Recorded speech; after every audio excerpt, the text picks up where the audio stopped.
Hi, everyone. Welcome to African Woman Meets America podcast. Thank you for joining in. Today, I have my friend Linda Kazibwe. How do you pronounce your last name? Oh my God, I always do this. It's okay. Kazibwe, James. Kazibwe. Yeah. Okay, it's Linda Kazibwe James. She's a mom, she's a scientist, and she's many, many lovely things. So that's just a brief intro of her, and I'm going to let her introduce herself. So, Linda, go ahead and introduce yourself. Thank you. Thank you, Lucy. Thanks for having me on your show today. My names are Linda Yayeri Naziwa Kazibwe James, and I was born in Uganda in East Africa. Moved to Kenya under duress during Idi Amin's time. So we were actually, I call us accidental refugees because it was a 2-week vacation that turned into a lifetime. So grew up in Kenya and then moved here to the United States to further my education. And I studied in California. I did a biochemistry degree, which was pre-med and pre-pharmacy, because my original intent was to go into pharmacy. That didn't work out for a multitude of reasons. And I fell into teaching. I literally fell into it. It was actually unexpected. And that's what I've been doing since. It's been over 20 years now that I've been an educator, and I love high schoolers. I think they are just incredible human beings discovering who they are and learning to become full functioning humans as far as we define it. I love sharing science with them, and I love having the most dangerous classroom in the school, which occasionally I think about because I have fire and chemicals that can hurt you. Okay. And I have that to kind teach, of danger. Yes. I have to teach these students how to handle themselves carefully in the presence of the lab. So, wow, that is quite an intro already.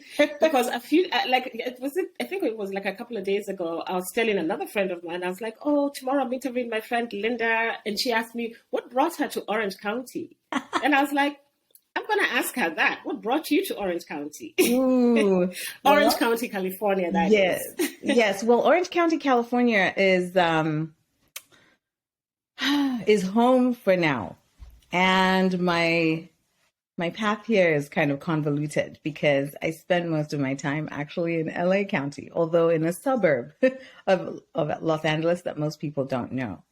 So I lived in La Mirada. And apparently La Mirada is one of the top 50 safest cities in the United States. Who would have known? That's good. I went to Biola University, which is a private Christian school. And then I lived in Whittier for a time, moved to Long Beach. And then in the last year, I have since moved to Orange County because of my housing situation. So it works out best for me to be in the OC. The school I teach in is actually located right on the border of LA and Orange County. And for the first half of my teaching career, I've been at the same school this entire time. It was considered an LA County school. And then because of its location, I guess jurisdiction discussions ended up switching its location to Orange County. So so the school is now officially an Orange County school, but I have only lived in Orange County for a year. Okay. So the reason I think this particular friend of mine asked me this question, me and her always discuss how she feels Orange County is not diverse. She thinks Orange County doesn't have Black people. So every time she calls it, because I also live in Orange County. So every time she asks, she's like, what are you doing in Orange County? There are no Black people in Orange County, you know? And this friend is white, so just for context. Yeah. So she's like, oh, there's another Black person in Orange County. And I was like, Orange County is becoming diverse, at least in my opinion. What do you think? Like, do you feel there are no Black people in Orange County? I feel like we're a hidden species because unless I know you, the chances of me meeting a Black person in Orange County are actually very few and far between. I mean, it's gotten to the point where I have bumped into Caucasian women with their Black adopted children, and I get really excited. I'm like, and then there's that complicated, relationship, because there's some things we can talk about as far as that's concerned. But sorry to cut you off, but do you ever feel like you want to talk to the child when you see that? Because I know that has happened to me too. And like you, I rarely get to see Black people in Orange County unless I know you. But like when I'm walking on the beach and I see like a Caucasian parent with a Black kid, and for the most part, I hate to stereotype, but sometimes I think that it's an African child. I don't know why. I always feel like that kid gotta be from somewhere in Africa, And there's always this instinct of like, should I say something? Should I say hi? And especially when the kid is crying or being a little bit unruly, I'm like, you know what I mean? But I've never done that, just as an FYI. But to be honest, that crosses my mind where I'm like, should I step in? Yeah, we're definitely on the same wavelength. And yes, I always want to talk to the child. I want to affirm them and tell them I see them. And at times I also feel like I want to connect with the mom in case she needs that support, right? But you never know how to cross that boundary. Like, how do they feel? Do they think I'm encroaching? Do they feel threatened? There's all of these things being a Black woman. So yes, there's that for sure. But back to the question of meeting Black people. Honestly, I've lived here a year and I've bumped into maybe 2 or 3 people kind of on the fly. Random parents at kids' indoor playground, maybe somebody at a farmer's market. But we are definitely spread out. And I feel like we're not making an intentional effort to gather like you see in LA County. But of course, LA County is different because it's got a high Black population, large number of Africans, and, the culture just seems to lend itself towards gatherings, more frequent gatherings where you'll see yourself, even though you might not have expected to see yourself. So, for instance, living in Long Beach was a whole different ball game because everybody was there. Everybody. I mean, and when I say everybody, I mean, we're talking Cambodians, people from the Middle East, Africans from all over Africa, and Asians from all over Asia, just South Americans. The world was there. And I really miss the city for that reason. Yeah. So let me ask you this, okay? Because I know you lived in Long Beach for a while. You like it because I know you personally and all that stuff. Does it make you uncomfortable being in Orange County, given knowing what the demographics are? Like there's very low probability you're going to bump into a Black person in any given day. You know what I mean? Do you ever feel uncomfortable? Do you ever feel like you have to plan your day a little bit different for that reason? Yes and no. And so I'll answer the yes part. I see your little angel peek here. I know. She is definitely trying to get. Okay, go ahead. Awesome. So yes, I have to think about the spaces that I'm going to be in.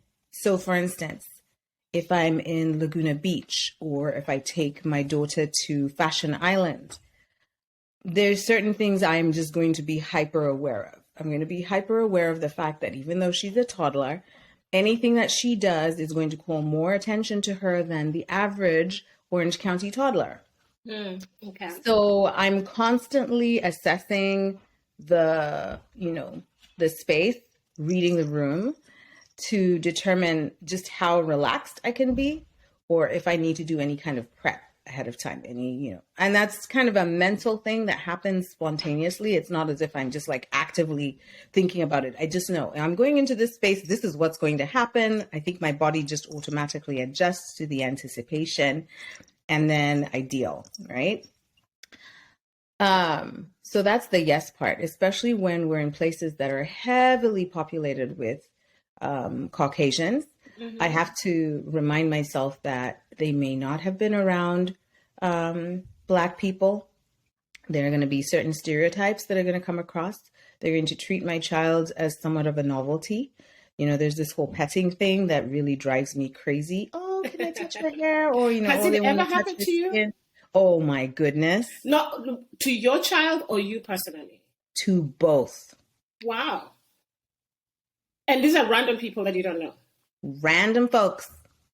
Huh. Even so much as the one that really upset me was this really elderly woman. I would say she was maybe in her 80s at a grocery store. It was at a Sprouts. And she was like, oh, your baby is so cute, and she's like, here, I just want to touch her. And you could see she reached her hand, grabbed my daughter's cheek, but she was really trying to feel her hair. Lucy. Did you tell her was this times of Corona? I'm like 6 feet away from I was like, please get your hands off of my child. Yeah. So there's that, there's this, because there's so little interaction between them and Black people, they end up treating us like we're sort of a novelty, the smooth skin, the curly hair, the braids. Like, can I touch? I'm like, no. So yeah, so that's the yes part about, mm-hmm. being in these spaces. The no part is that I've been in them for so long that there are times when I don't even think about it and someone has to point it out. So the school I teach at is majority Caucasian, although there's a large Latino population as well. Mm-hmm. Very few Black students, if ever. I am the only Black teaching faculty member. There've been a couple of people that have come and gone. And then because I went to Biola University, I lived in La Mirada, I was exposed to a lot of whiteness, and that was kind of the standard. So as an African growing up in, having grown up in East Africa, that, even though it was different, I feel like there was a certain level of security that came from having grown up seeing myself represented across the whole social strata, that it wasn't as oppressive as it might have actually been. So what I'm saying is, in some cases, I was blind to the oppression that was happening, just because it was not on my radar. And that's a good segue, because in the beginning you mentioned your family was an accidental refugees in Kenya, right? Mm-hmm. So even given that historical part where a lot of refugees, no matter where you are as a refugee, there's always that sense of where you don't feel as a belonging, you don't feel home. You know what I mean? Yes. Was that different for you, being that, like Uganda, Kenya, to me, it's one same thing. We're similar people. We have similar, language. Like, you know what I mean? Like, for the most part, if you remove the borders, there's so much similarity. But did you ever feel the difference because now you are in a quote unquote another country? Yes. In Kenya, I was always reminded that I was not Kenyan.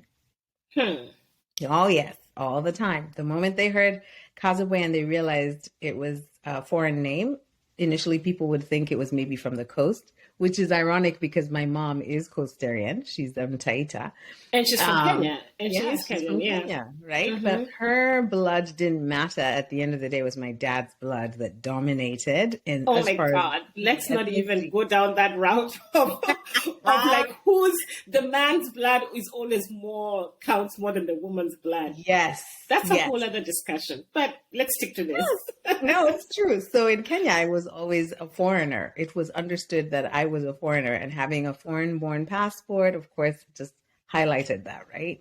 Coming to the US, it was a little bit more of a culture shock at the low expectations and the generalizations that people had of me.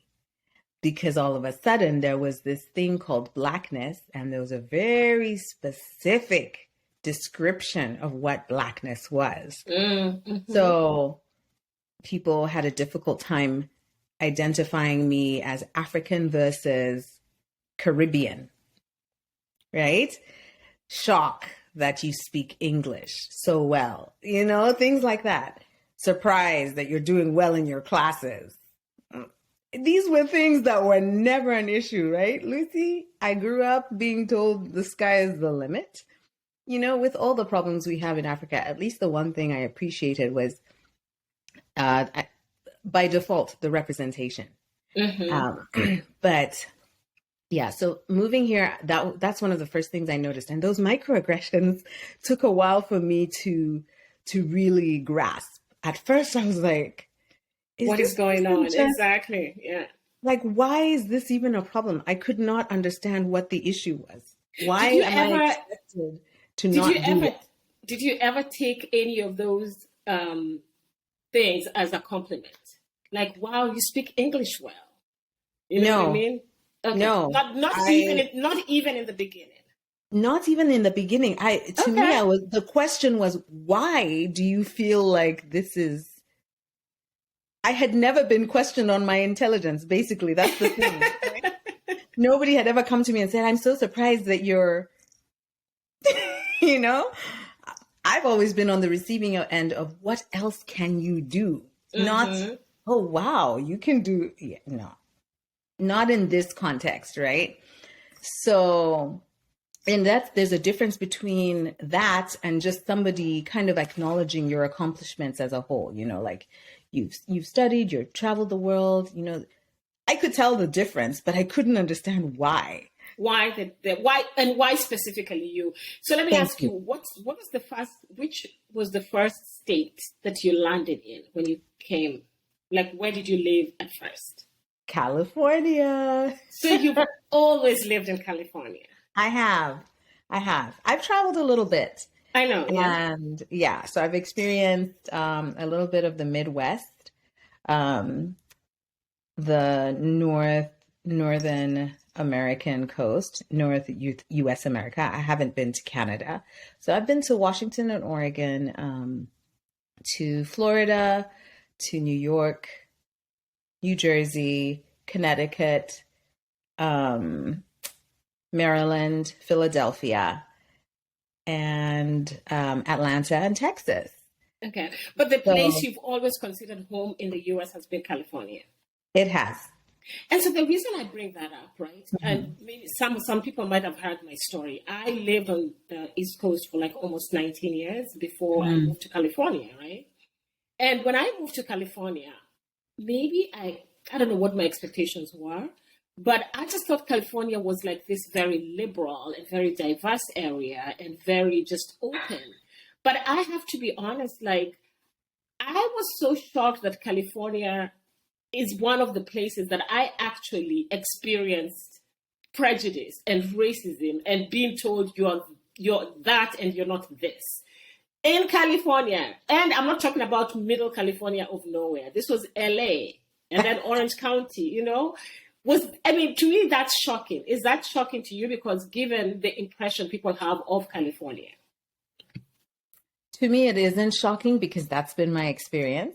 I've had, because I've spent most of my time here, I've gotten used to not being in a space that's dominated by Black people. And so therefore being under the white gaze or other gazes, people coming with their assumptions and being very open about it. Yeah, I know. It's not surprising. What was surprising to me was how enriching it could be to be in a space dominated by people who look like me. And so visiting parts of Texas, visiting Philadelphia, Washington, D.C., that's where I lived. Yes. I mean, I just felt like I'm missing something. What am I, to be surrounded by like-minded, beautiful, intelligent, creative, robust human beings that look like me, and I don't have to constantly explain myself, right? Yeah. So I have to tell you, for me, because when I came to the US, I was always around that, like the Washington, D.C. area, and even the suburbs in Virginia, Maryland. It's mixed, like people from all walks of life, and that's where the World Bank is, all these international bodies, the IFC, IADB, all these international bodies, there are a lot of nonprofits, so they attract people from different walks of life, all races, all colors, and everything. So that was my introduction to the US. And to me, it always just felt like an extension of Nairobi to here. There wasn't that much of a difference. I didn't feel like, oh my God, I've gone to like a totally different world. There wasn't that much of that difference. Yes, maybe there's a little difference in accents and how people speak. That was it. So I was spoiled when I came to California, and I thought I did my due diligence. I looked around, I did my studies, and I was like, LA it is. So it was really shocking for me when I came to LA.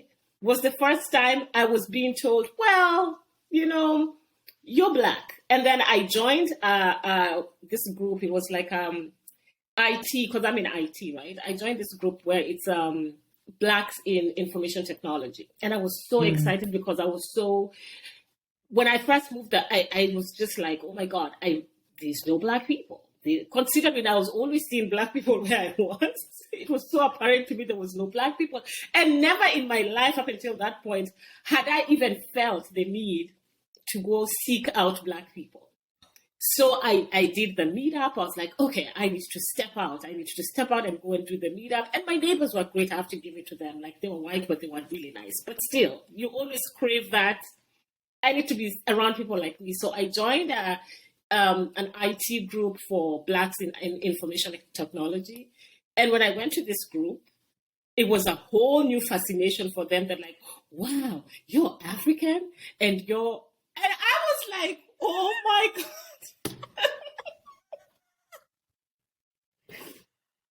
And I was still novelty. And that disappointed me so much because I was like, what? I am never going to fit in this area. You know what I mean? I was like, I still live in California for different reasons. But at that point, I was like, oh my God, I am always going to be the other. In this California, which had never happened to me in the DC area. In the DC area, I was any other Black chick walking down the street, Yes. The diversity includes the African diaspora. And so being Black represents a whole world of Blackness. It's not African American on US soil and then other, right? You're just included as part of the tapestry. Whereas here you're definitely, you're not Black. Wait, you're, It wasn't, they were not coming from a bad place. It was actually they were very welcoming and they were happy and on both ends, But for me, considering what I was looking for, I was like, what? Am I going to spend the rest of my time discussing my kind of Blackness? You know what I mean? Yeah. Which then brings me to this question that I'm always curious about. Yeah. Do you consider yourself an immigrant? All the time. Even though I am now a naturalized citizen, right? I'm still an immigrant. I will be an immigrant all my life. And why is that? I think, first of all, I love the term immigrant. I think what has happened is, especially in this country, the word immigrant has become associated with the folly in society. It has been associated with crime, with desperation, which sometimes is okay. I don't think there's a problem with desperation being attached to it, but it's just the way that it's perceived here in the US. If you are a person of color, being an immigrant is problematic. If you are a white person, being an immigrant is kind of absorbed into who you are, and it doesn't factor in to your value in society, etc. So I have to say that. But I embrace being an immigrant because I think it tells the story of how I got to where I am. It tells the story of a person who was birthed miles away, who, because of survival, had to craft a life in a different location. And then when opportunity presented itself, was able to transition again. And I think that's beautiful. Okay. I think, and I don't think that it lessens my value as an American citizen. I think, if anything, it adds to what this nation is supposed to glorify and represent. Okay. Unfortunately, we live in a world that has vilified the plight of immigrants, of a lot of immigrants, while elevating others. So if you look at any person who has Caucasian blood who lives in this country is an immigrant. Okay, they have immigrant history. Mm-hmm. They may not consider themselves immigrants because they've had several generations born on US soil, right? But their history is that of immigrants. And it's interesting that for them, that luxury of having an immigrant history and past, and then having established roots in a particular country, you know, that's a privilege they have, that they can kind of separate themselves from that and therefore vilify anybody else who falls under that category. So you find people who, people of color, ironically, being told to go back where they came from. I know. You know, right? Because there's an understanding that clearly you do not belong here. This is not your original land. I don't know how many white people have actually experienced that, who've actually been told, can you go back to where you came from? And right? even in Africa, even the white people who immigrate to Africa for whatever reason, Yes. which is a whole, the topic of like, when you're in Africa, if you're, again, a person of color or you're Black, depending on what country you moved from, you're considered an immigrant. But for white people, they're considered expatriates. Thank you. It's language. And they've come to work and they've come to better Africa, which is something I'm always like, why do they get that category of expatriates, whatever that means? You know what I mean? Yes. Yes. So even in Africa, they never experience the fact that go back to where you came from. Thank you. No one ever at least growing up, I don't remember anyone ever even giving them that. Even now, Nope. they're actually even more welcome sometimes, which is a fault I feel with us Africans in Africa. Yes. They're actually welcome sometimes more than the refugees. Yes. who come to certain countries, you know, for refuge.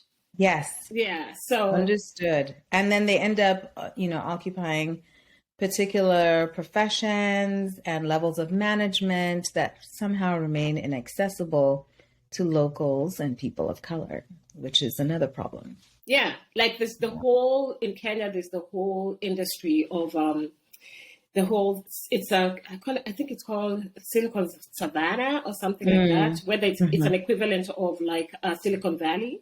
Yeah. And they have this, and Kenya is very robust when it comes to technology and the ingenuity of, creating startups and all that stuff. Yeah. But I was reading this article and the top 10, whatever, Silicon Savannah, whatever language that they used, was all foreign people. And I thought to myself, are you serious? In Kenya? Like, where are the local Kenyans? And I mean, and why do we give credence to this? I'm like, they can come back to Silicon Valley and be ranked there and let's see how they rank. Yes.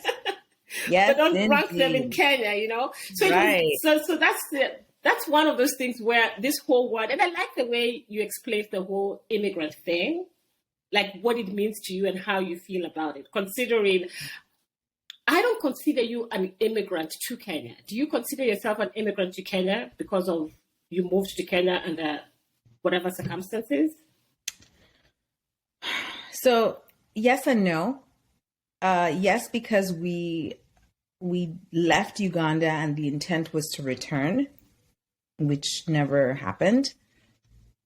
No, because that's all I knew growing up. I was barely 2 years old and, was there until I was 18. So for all practical purposes, Kenya is my home. I know more about living and being a Kenyan, living in and being a Kenyan than I do about living in and being a Ugandan.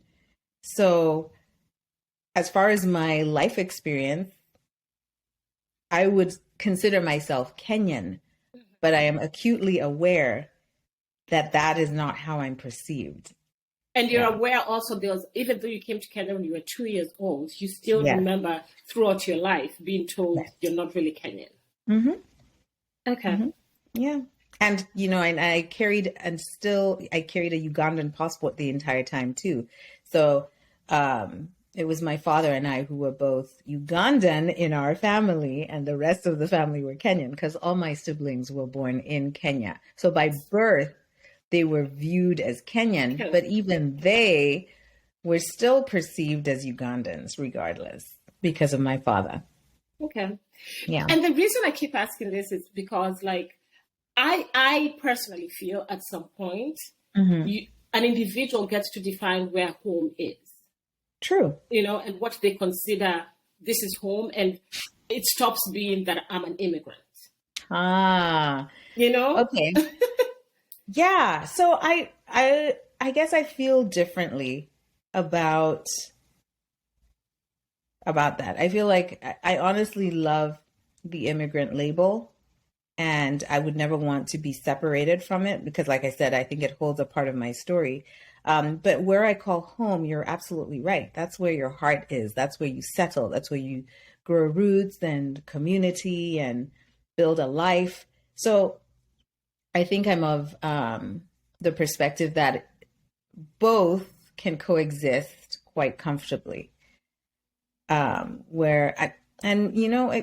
Maybe this will change later because yeah, and also because at least in my experience, it's always because when somebody hears an accent, they automatically differentiate you, and they ask you where you're from, you know, or they automatically assume you're not from wherever you are. There's been times, depending on how I'm feeling, I've told people I'm from Orange County.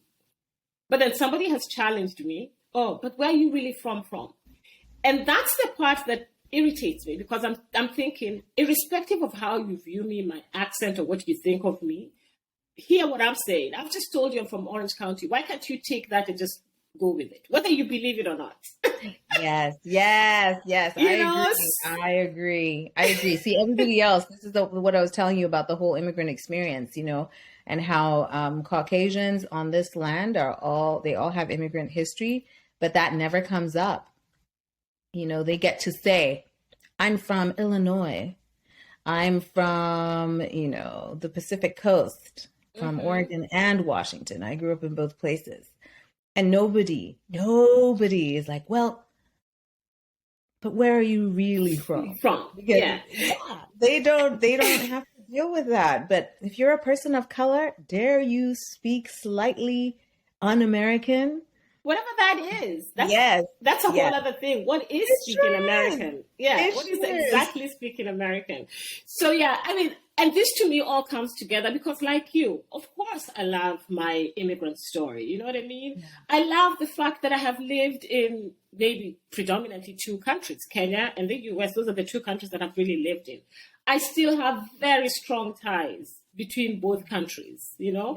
I consider both countries home. When I'm in Kenya, I say I'm going back home. That means I'm going back to the US. When I'm in the US, when I tell people I'm going home, I'm going to Kenya. So whatever given point, I'm always saying I'm going home, and it's either I mean I'm coming back to the US or I'm going back to Kenya. Or even when I'm traveling to another country, well, let's say South Africa or I'm in Europe. When I say I'm going home, it depends what my destination is at that point. Either I'm coming to the US or I'm going home, I'm going to Kenya. So those two have always been one and the same thing for me when it comes to home. Kenya is home, US is home, Yes. Yes. So global citizen. Yeah, exactly. And so I love that part of my story. And of course, like even my accent. I was telling a lady that I interviewed, my last guest host, and I was telling them that it's just never been in me to change my accent. Just because I don't have that skill of having different accents, because I think it's a skill that people can actually have different accents, and I think it's good, But for me, it's what you see is what you get. So I just have never had that skill of having a different accent. So I'm never going to have a different accent. But does that mean I'm never going to be American because my accent is quote unquote not American? To some, it will always give them permission to question your origins and your citizenry, your citizenship. That's all that means. So it boils down to citizenship and where you were born, pretty much. Unfortunately, You call this place home, and that is absolutely your right. You have every right and wherewithal to do that, right? The problem is perception. It has nothing to do with you and how you feel. It has everything to do with other people's beliefs and expectations, because they expect Americans to sound, and for the most part, to look a certain way. Exactly. The moment you fall outside of those boundaries, where are you really from? I mean, there's, the length of your citizenship, the duration of your citizenship is now grounds for othering you, right? So have you ever felt at any one point, because I think you mentioned you've been in the US for like at least over 20 years now, I think. Yes. Did you say? Yes. Yeah. So have you ever at one point felt one foot in, one foot out? Where when you're planning your life, all those New Year things that people go through, my vision board and my in the next 5 years, this is what I foresee my life. When you do that, like if you ever have one point done that, because of course, as we come to the US as immigrants, we also have a life out of the term immigrant. So we have to plan. But when you plan your life looking forward, where do you plan your life? And has it ever been at any point where your life when you were planning was back to Africa, and then it switched and it said, okay, now I'm just going to stay here in Long Beach? That's a multifaceted question. So yes and no. So there were times when I thought I would love, especially after having kids, to move back to Kenya and or Uganda. In fact, originally coming to the US, I was interested in getting into the pharmaceutical industry, with the intent of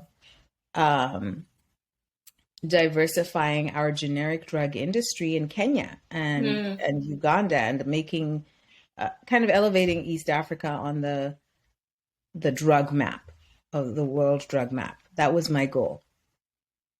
Driving the generic drug industry within East Africa, right? Instead of us having to rely, on some of these big companies to do all of that manufacturing. Why can't we do a homegrown version, right? So my original impetus was to come do my education and then move back to help spearhead the development of this industry.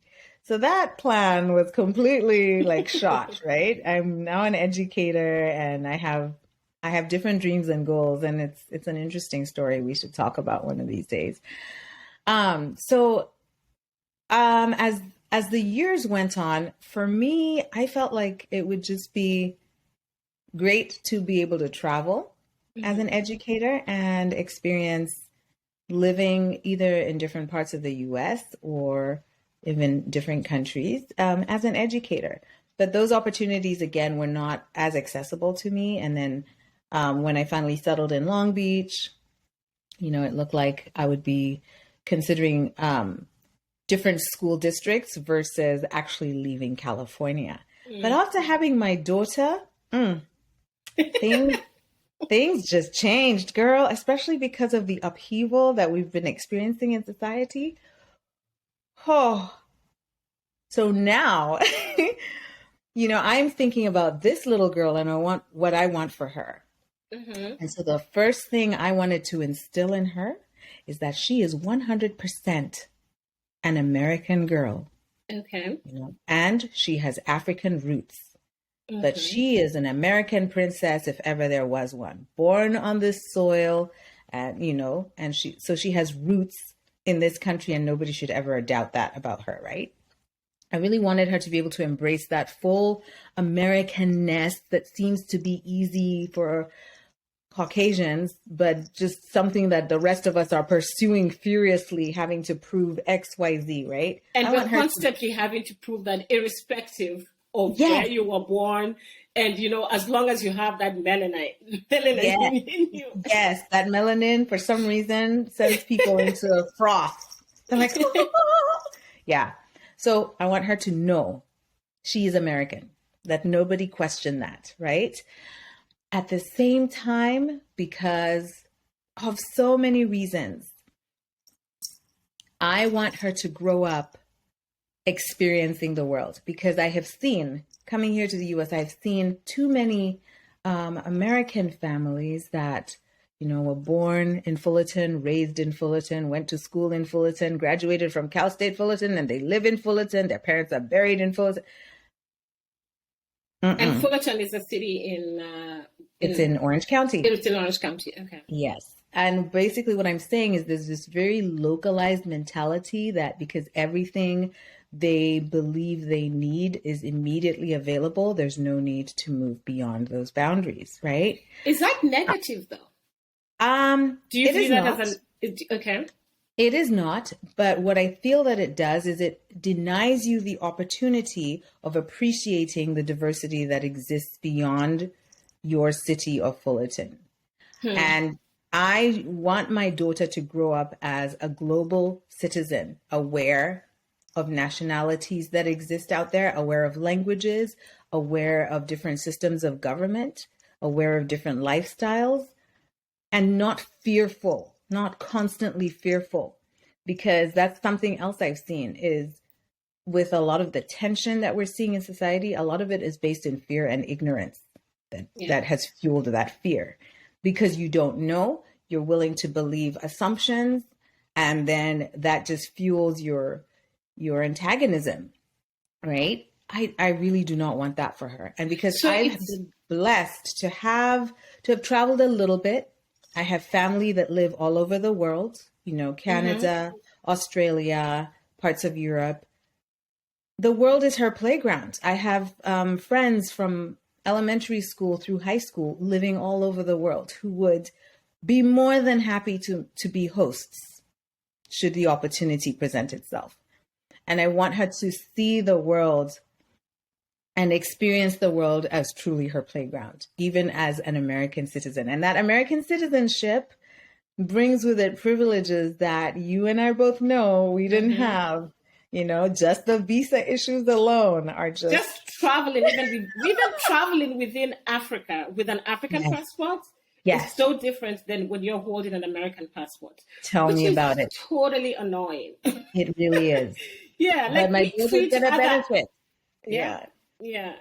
So, but given that point of Fullerton, I usually tend to feel, okay, for the most part, like somebody like you, you have an above average level of education. And I'm not saying those people in Fullerton don't have that, but sometimes it's having access to information, having access to education, having access to even knowing that I want my child to know more than this.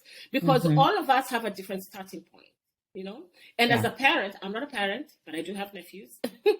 As a parent, I feel as if your wishes and your goal for your child's life is always, for the most part, the starting point is only based on what you as a parent, and what you hoped you would have gotten that you didn't get.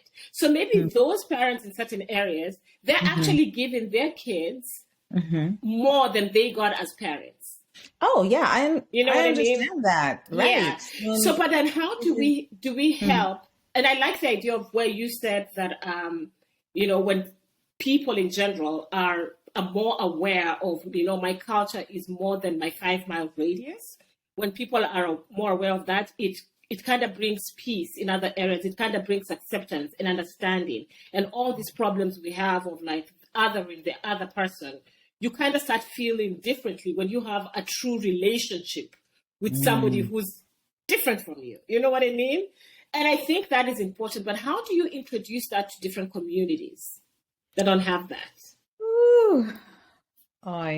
We need another podcast for that.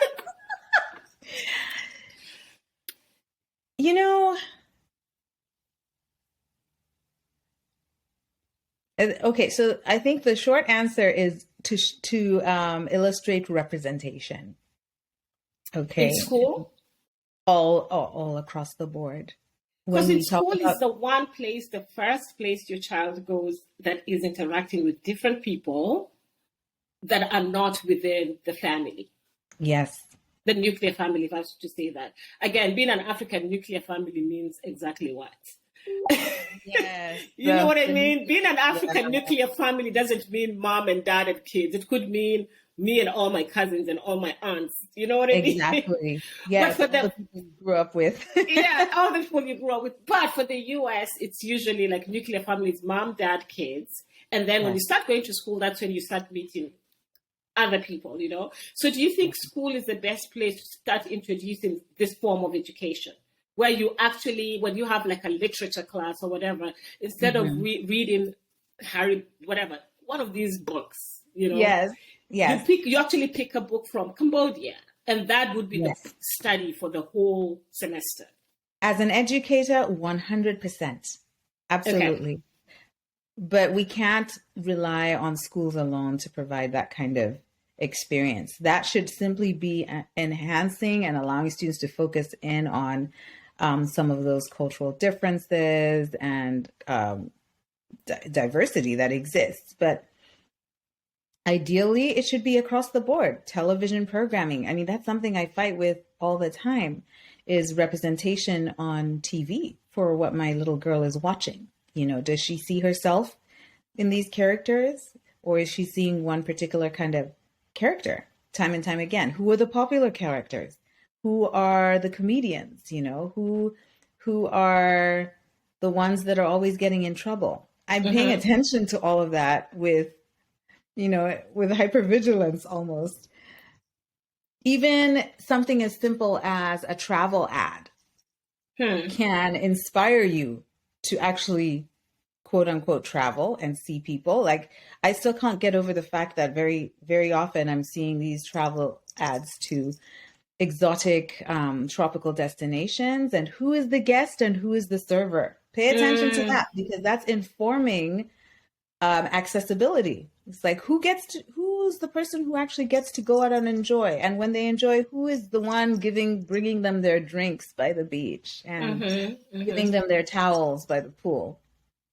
I think a lot of that imagery is feeding us all the time, and it subconsciously informs our us as far as what we expect we can achieve and accomplish.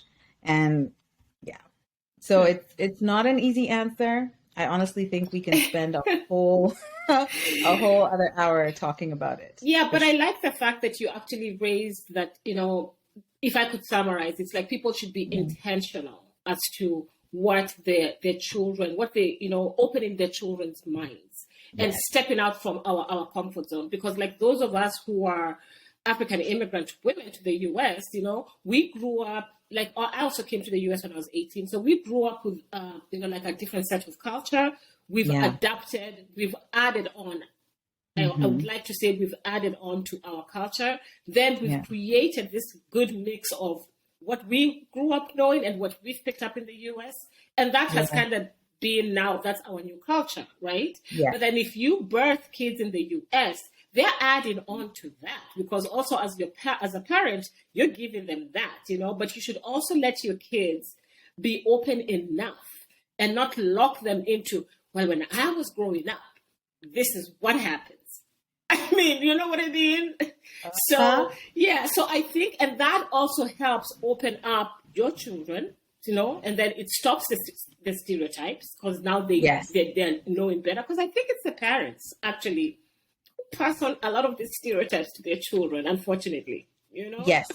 You're right. You're absolutely right. Those conversations at the dinner table, the casual jokes, the Yeah. comments in public, all of it. You are forming your kid's mind and perspective. At that point, yeah. So Subconsciously. Oh, yeah. yeah, so you should be very conscious of what you speak to them and how you speak to them, Mm-hmm. even though sometimes it's hard to shake our own biases. Yes.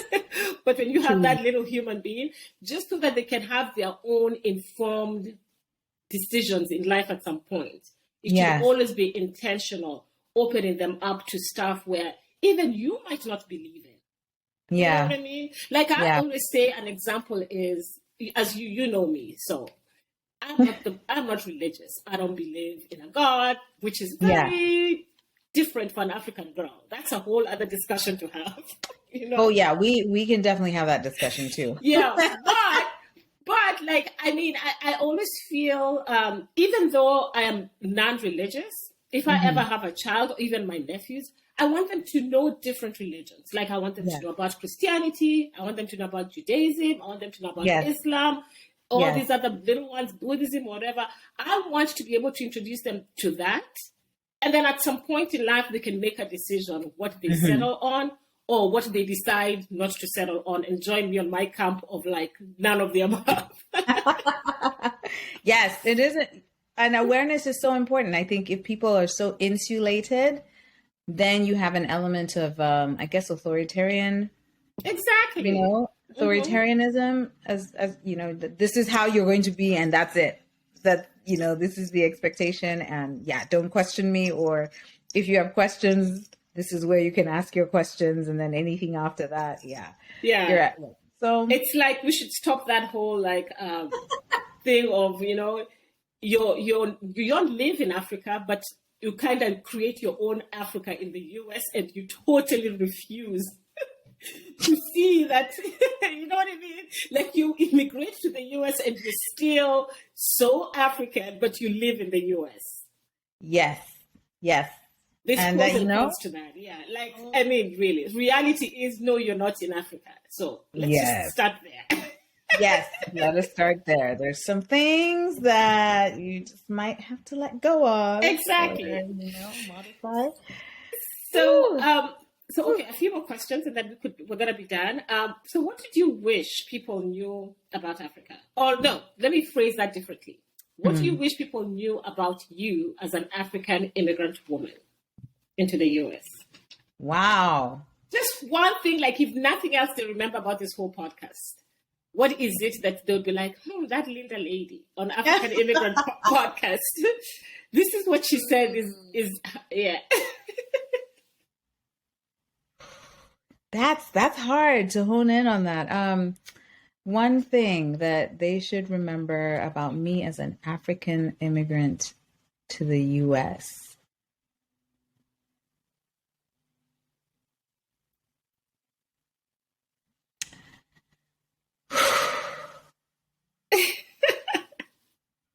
Girl. Anything. Well, not anything. Something that is important to you. Okay. That I would say that you definitely cannot judge a book by its cover, especially if that book is an African woman. That's a good one.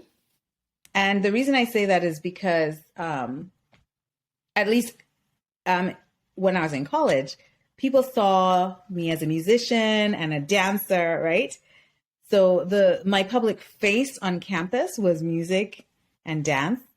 And so it was a surprise that I was a scientist, right? So there was already that, you're not a music major? No, I'm not a music major. No, I'm not in the theater department. I'm actually doing biochemistry. And of course that happens with a lot of people. They have multiple abilities and passions, but often there's an expectation that one dominates and that the others may be there, but you're not quite sure how.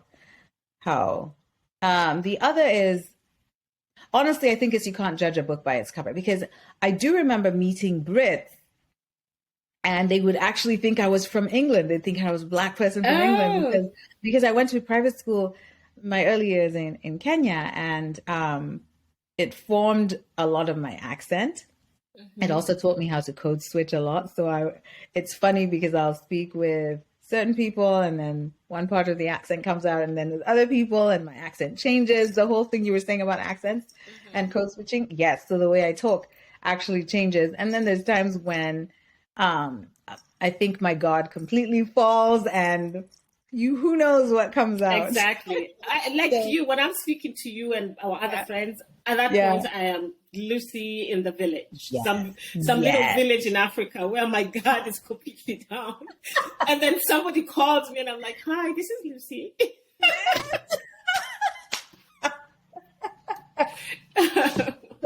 So there's that. Yeah. Have you ever been asked if Linda is your real name? All the time, girl. Oh my God. So this is the irony of being in Africa versus being here in the US. In Kenya, there was this song that talks about guarding your heart, right?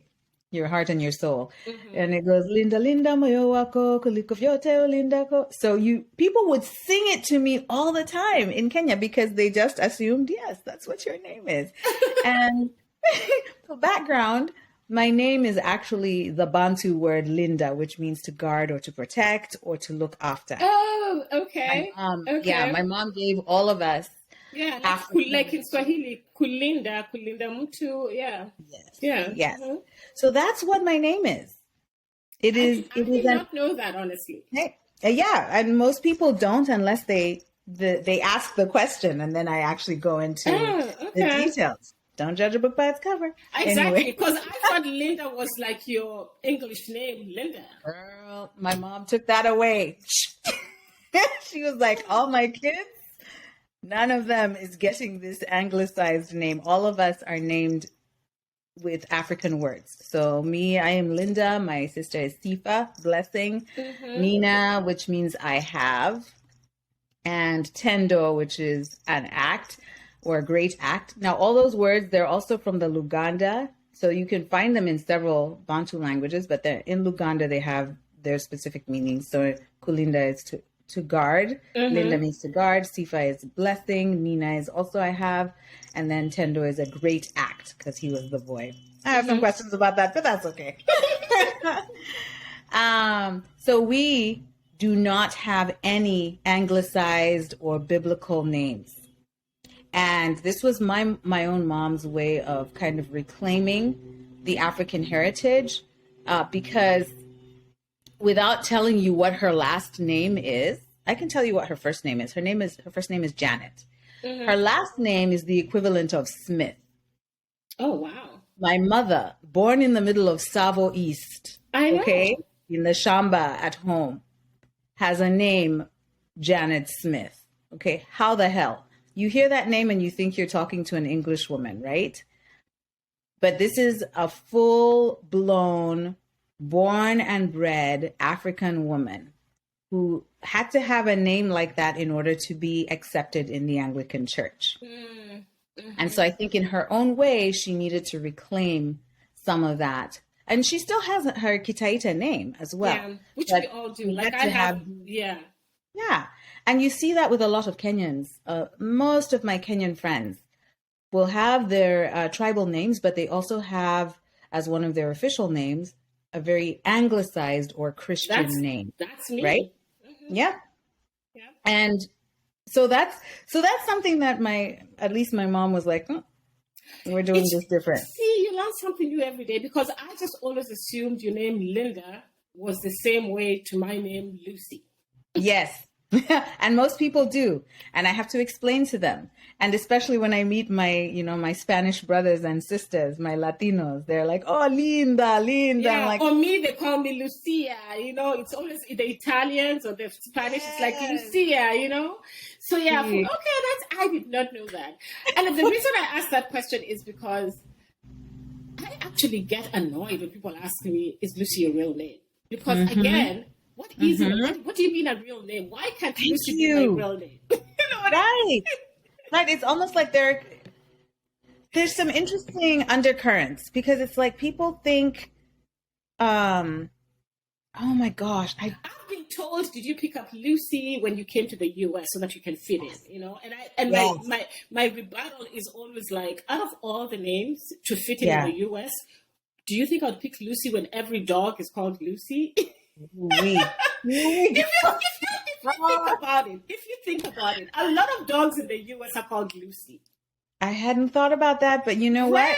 Rarely you would think about things like this. Yes. Yeah, rarely do you find a human being called Lucy. At least in the US. In Kenya, there's Lucy's all over, right? But at least in the US, it's usually a dog that's called Lucy. One time I was at a farmer's market in LA with my friends, and I remember telling my neighbors that most of my neighbors, actually maybe all of them were Caucasian, and I remember telling them, Lucy is such a dog name in the US. And they're like, no, it's not. And I'm like, I rarely meet Lucy's who are human beings. And then we go to a farmer's market, and one of the ladies, I think she was Latino, but anyway, one of the ladies who was actually selling something, I don't know how my name came up, and then the name came up, and she goes like, oh, another human Lucy. And I looked at my friend and I was like, what did I tell you? She even knows, and her name is also Lucy. And I was like, yeah, Lucy is such a dog name in the US. So Oh if I my was to goodness. pick my own name, Lucy wouldn't Why? be it. Thank you. That's right. That's right. But it's unfortunate because I think there's an understanding that there's a history of imposing names outside of a person's culture.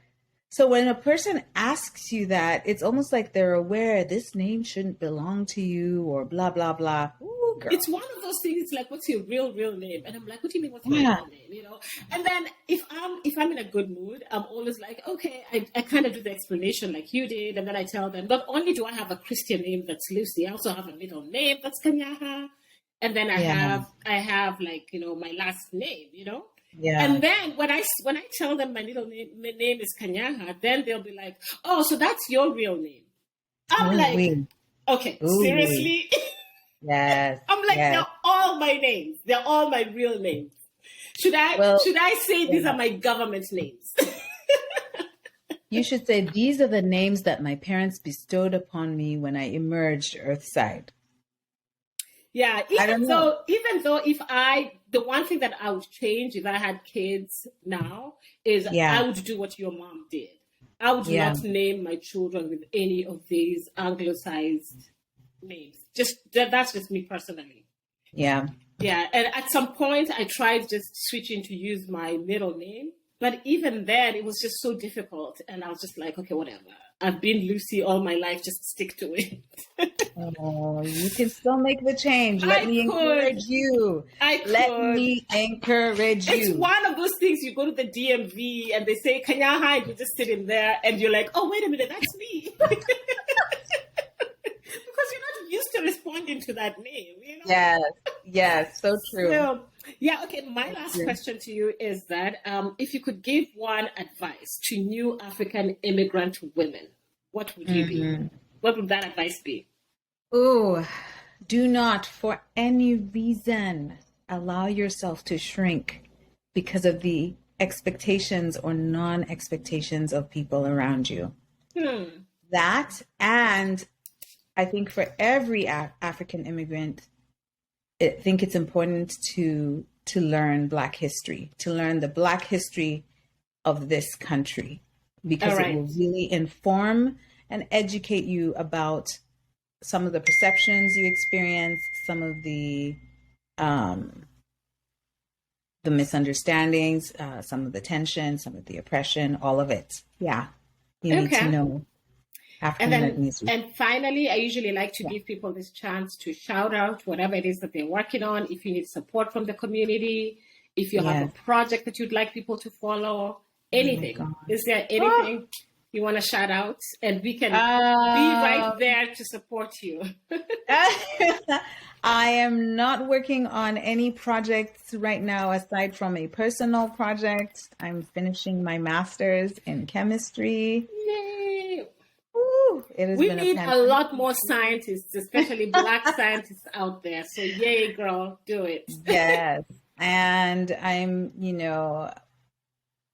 just hoping to enter this broader academic space and changing education and how we really make children the center of our future, because they are the ones who are going to be taking over tomorrow. So.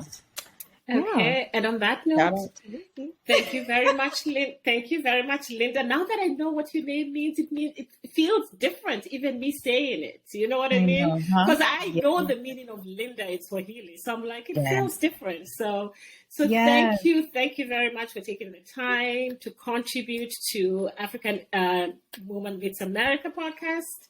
I truly appreciate, and you're always welcome back. Thank you. The day you want to talk about whatever under the sun, you have a platform here. Come back. Let's discuss this. We can chop it up and discuss more topics in details. As we discovered, African women, we are diverse. We are not a monolith. We have numerous layers that we can keep removing the layers, and so much more to talk about. Yes, indeed. Yes, indeed. Asante sana. Asante.